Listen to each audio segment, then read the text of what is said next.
আসসালামু আলাইকুম, আসলে আপনারা সবাই ভালো আছেন। আজকে আমি আপনাদের মাঝে দুইটা বিদ্যা দিতেছি।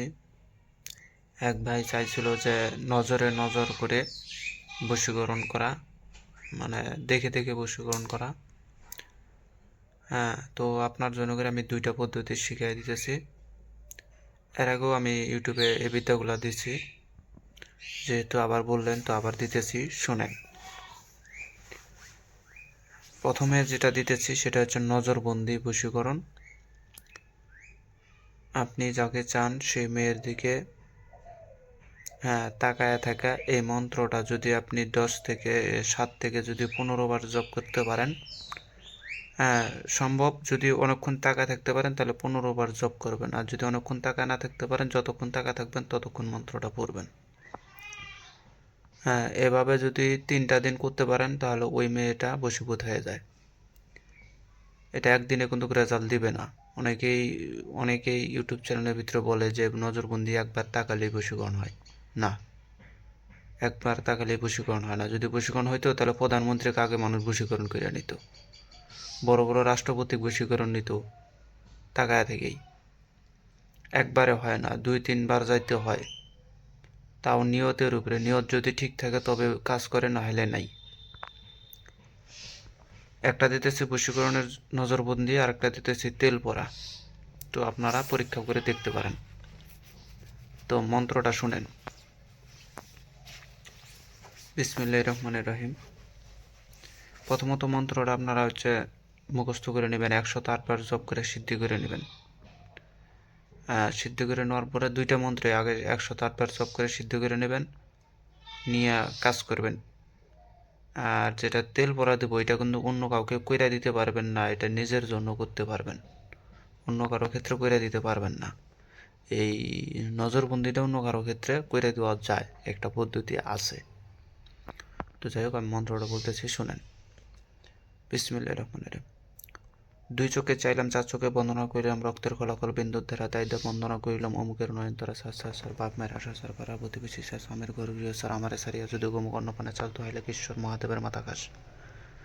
আবার বলতেছি, দুই চোখে চাইলাম, চার চোখে বন্দনা করিলাম, রক্তের কলাকল বিন্দুর ধারা দায়িত্ব বন্দনা করিলাম, অমুকের নয়নতারা সার বাপ মায়ের আশা সার পাড়া প্রতিবেশী সার স্বামীর ঘর গৃহ সার আমারে সারিয়া যদি গোমুখ অন্নপানে চালতো হাইলে ঈশ্বর মহাদেবের মাথাঘাস। এটা হচ্ছে প্রথম। এই মন্ত্রটা 108 বার জপ করে নিয়ে সিদ্ধ করে নিতে হবে। তারপরে যাকে চাবেন তার নজরের দিকে তাকাইয়া, তার চেহারার দিকে তাকাইয়া মন্ত্রটা 10 থেকে 15 বার পড়ার চেষ্টা করবেন। হ্যাঁ, আর যদি এভাবে না পারেন, অন্য কারো ক্ষেত্রে যদি কইরা দিতে চান, সেক্ষেত্রে তেলের উপরে মন্ত্রটা জপ করে ওই তেলটা ওই ছেলের মুখে মালিশ করে ওই ছেলে ওই মেয়ের কাছে যাবে। ওই মেয়ে যদি ওই ছেলেকে এভাবে 1টা থেকে 3টা দিন দেখে, ওই তেল দেওয়া অবস্থায় যদি দেখে, তাহলে ওই মেয়ে বশীভূত হয়ে যায়। এখন আমি আরেকটা দিতেছি, ওইটা হচ্ছে হনুমানের তেল পরা মন্ত্র। এই হনুমানের তেল পরা মন্ত্রটা অতি মারাত্মক কাজ করে, আপনারাও করে দেখতে পারেন। নিজের জন্যই একমাত্র করতে পারবেন, অন্যজনের জন্য করে এটার পদ্ধতিটা আমি শিখাই দিলাম না। তো দেখেন মন্ত্রটা বলতেছি, শুনেন। আর এই তেলটা লাগবে হচ্ছে করলা গাছের তেল লাগবে। করলা গাছের যদি তেল সংরক্ষণ করতে না পারেন, তাহলে যেখানে অরিজিনাল খাঁটি সরিষা ভাঙ্গাইয়া যে সর্ষের তেল বাইর করা হয়, ওইখানের তেল চুরি করে আনতে হবে। ওইটাও যদি না পারেন তাহলে 3টা বাড়ির তেল চুরি করে আইনা আপনাকে কাজটা করতে হবে 3 মাথায়। তো মন্ত্রটা শুনেন। বিসমিল্লাহির রহমানির রহিম। তেল কহিতে তেল আনি কহিতে অর্ধের কাহিনী, লঙ্কায় আসিল তেল দেশে আনলোকে, হনুমান আনলো তা দেশে পাইতা মানুষে, ব্রহ্মার আদেশে আমি এই তেল পরে করিলাম ভর, আমার এই তেল পরে মিথ্যা যায় খৈসা করে শিবের জট মা দুর্গার পায়। আবারও বলতেছি, তেল কহিতে তেল আনি কহিতে অর্ধের কাহিনী, লঙ্কায় আসিল তেল দেশে আনলোকে, হনুমান আনলো তা দেশে পাইতা মানুষে, ব্রহ্মার আদেশে আমি এই তেল পরে করিলাম ভর, আমার এই তেল পরে মিথ্যা যায় খৈসা করে শিবের জট মা দুর্গার পায়। তো এই মন্ত্রটা আপনারা পরীক্ষা করে দেখতে পারেন। এগুলা কিন্তু কিতাবের মন্ত্র। আগে বলে দিই, অনেকেই বলে যে ভাই খালি কিতাবের মন্ত্র দেয়, অমুক কিতাবের মন্ত্র দেয়, তমুক কিতাবের মন্ত্র দেয়, এরকম করে অনেকেই কমেন্টে বলে।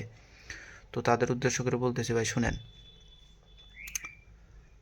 কিতাব, আপনি কি কোরআন পড়েন না? কোরআন পড়েই তো আজকে এত বড় বড় হাজি মাওলানা হয়েছে। তারাও তো ওই কোরআন নিয়েই তো ভগর ভগর করতেছে, তাদের তো কিছু বলতে পারেন না। আর ওস্তাদি বিদ্যা কাকে বলে জানেন? ওস্তাদের মুখ থেকে যে বিদ্যাটা পাবো ওইটাই ওস্তাদি বিদ্যা, সেটা কিতাবের হোক বা যে কোনো জায়গার হোক, ওইটা দেখার বিষয় নেই। ওস্তাদের কাছ থেকে পাইছি তার মানে এটা ওস্তাদি বিদ্যা, এটা মাথায় রাখবেন। কেননা প্রত্যেকটা মন্ত্রতন্ত্রিক কিতাবের ভিতরে থাকে কিছু কিছু কিতাব আছে যেগুলো অতি গোপন, একমাত্র যারা অরিজিনাল গুরু গুরু লোক, হ্যাঁ, তাদের কাছে থাকে। অন্যথায় এই যে বাজারের ভিতরে যে কিতাব দেখতেছেন এগুলো অরিজিনাল নয়।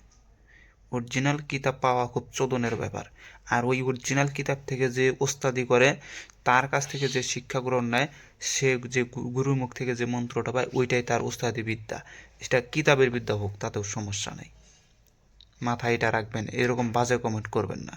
কোরআন পড়েই আজকে এত বড় বড় হাজি গাজি হয়েছে, কেন তাদেরকে তো কিছু বলতে পারেন না। কোরআন পড়েই তো আজকে নামাজ রোজা করা হইতেছে, তাদের তো কিছু বলতে পারেন না। ভাই কথার পিছনে কথা লাগাই দিলে না পারবেন না। কিতাব ছাড়া, কিতাব পড়েই তো আজকে মানুষ সঠিক পথটা পাইতেছে। আপনি যদি মনে করেন যে আমি একটা মানুষ ধরে সব কিছু পাই যাবো, হ্যাঁ, হ্যাঁ, যদি এরকম বুঝতে পারেন তাহলে একটা গুরু ধরেই সব কিছু পাইতে পারেন। কিন্তু যদি এরকম বোঝার সময় না থাকে তাহলে আপনাকে নানান কিতাবাদি পইরা একটা এলেম অর্জন করা লাগবে, একটা জ্ঞান অর্জন করা লাগবে। সেই জ্ঞান আর গুরুর কাছ থেকে পরামর্শ অনুযায়ী কর্ম করতে হবে, এটা মাথায় রাখবেন। এখন কিতাবাদিকে আমি এই জন্যই না করি, কেননা বাজারে যে কিতাবাদিগুলো আসতেছে ভাই, এখনকার কিতাবের ভিতরে যে এই যে ল্যাংটন লজ্জাতুন্নেসা নানান কিতাবগুলো যে আসতেছে, এই কিতাবের ভিতরে দেখবেন নকশার ভিতরে না তারা একটা দুইটা করে ভুল ভুল ঢুকাইয়া দেয়। মানে একটা যেটা যদি থাকে আলিফ, আলিফটাকে উঠাইয়া ওখানে মিম বসাইয়া দেয়। এই যে নকশার ভিতরে গোলমাল সৃষ্টি করে দিল, এখন এটা দিয়ে যদি আপনারা কাজ করেন তাহলে কাজের ঘন্টটা পাবেন। এই জন্য করে ওস্তাদের পেছনে দৌড়াইতে হয়। কিতাবের মন্ত্র যে ভুল তাও না, ওই রকম অরিজিনাল কিতাব যদি থাকে তাহলে 100% কাজে মিস নাই, যদি গুরুর সঙ্গ থাকে। আর যদি আপনি শুধু কিতাব নিয়ে পড়ে থাকেন, গুরু নাই, তাহলে ওই সব কিতাবের কোনো মূল্য নাই। এটা মাথায় রাখবেন। তো এই মন্ত্রটা আপনার পাঠ করে কাজ করেন, ইনশাল্লাহ কাজ হবে। তো সবাই ভালো থাকবেন, খোদা হাফেজ, আসসালামু আলাইকুম।